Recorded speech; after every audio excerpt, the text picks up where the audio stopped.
అధ్యక్ష ధన్యవాదాలు అధ్యక్ష. ఇక్కడ మనకి నన్నయ్య యూనివర్సిటీ అనేది చాలా ప్రెస్టీజియస్ యూనివర్సిటీ అధ్యక్ష. 400 పైగా ఎఫిలియేటెడ్ కాలేజెస్ ఉన్న ఏకైక యూనివర్సిటీ అధ్యక్ష.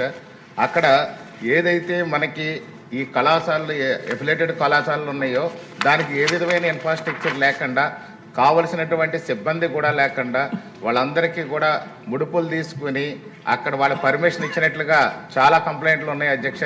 గత ప్రభుత్వ హయాంలో అయితే మితిమీరినటువంటి అక్రమాలు కూడా జరిగినాయి అధ్యక్ష. అక్కడ ఏ విధమైన ఇన్ఫ్రాస్ట్రక్చర్ ఉండదు, అధ్యాపకులు ఉండరు. ఒకే అధ్యాపకుడు 5-6 కాలేజీల్లో కూడా వర్క్ చేస్తున్నట్టుగా కూడా చూపించి వాళ్ళ పర్మిషన్ ఇస్తారు అధ్యక్ష. అందులో యూనివర్సిటీ అధికారులు కూడా కుమ్మక్కయ్యే ఇంత అన్యాయాన్ని పెద్ద ఎత్తున విద్యార్థులందరికీ కూడా అన్యాయం చేస్తున్నారు అధ్యక్ష. మన మంత్రి గారు ఏదైతే అన్ని ప్రక్షాళన చేస్తూ విద్యా వ్యవస్థలో కూడా అద్భుతమైన పెనుమార్పులు తీసుకొస్తూ ఉన్న సమయంలో కూడా ఇప్పుడు ప్రస్తుతం కూడా ఇదే అక్రమాలు జరగడం చాలా దారుణమైన పరిస్థితి దారితీస్తుంది అధ్యక్ష. అంతేకాకుండా అక్కడ చూస్తే ఏ విధమైన ఇన్ఫ్రాస్ట్రక్చర్ ఉండదు అధ్యక్ష.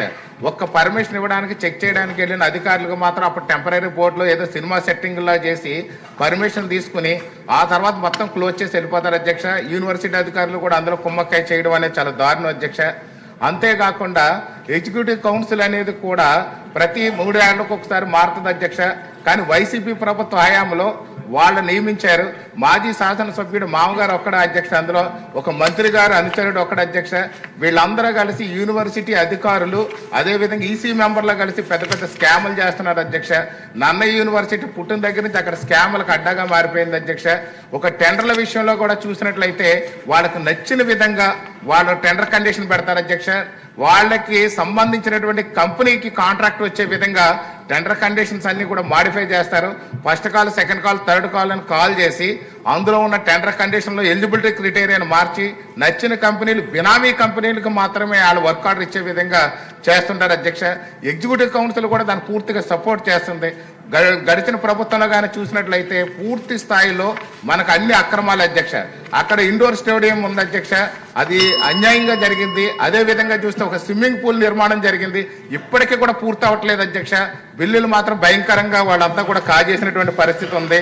అలాగే చూస్తే లాస్ట్ గవర్నమెంట్ లో కూడా ఒక్క నిమిషం అధ్యక్ష, ఇది చాలా ఇంపార్టెంట్, ఒక్క నిమిషం సార్ అధ్యక్ష. ఇది ఫీజుల విషయంలో కూడా డీడీలు క్లోనింగ్ చేసి భయంకరమైనటువంటి దోపిడీలు జరిగినాయి అధ్యక్ష.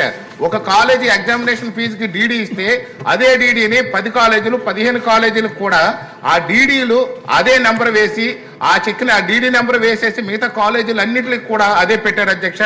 అదే విధంగా చూస్తే చాలా మంది ఎంప్లాయీస్ కి అక్కడ ప్రమోషన్స్ అనేది ఇనెలిజిబుల్ క్యాండిడేట్లకి ఎవరైతే సీనియర్స్ పక్కన పెట్టి జూనియర్స్ కు మాత్రమే పర్మిషన్ ఇస్తున్నారు అధ్యక్ష.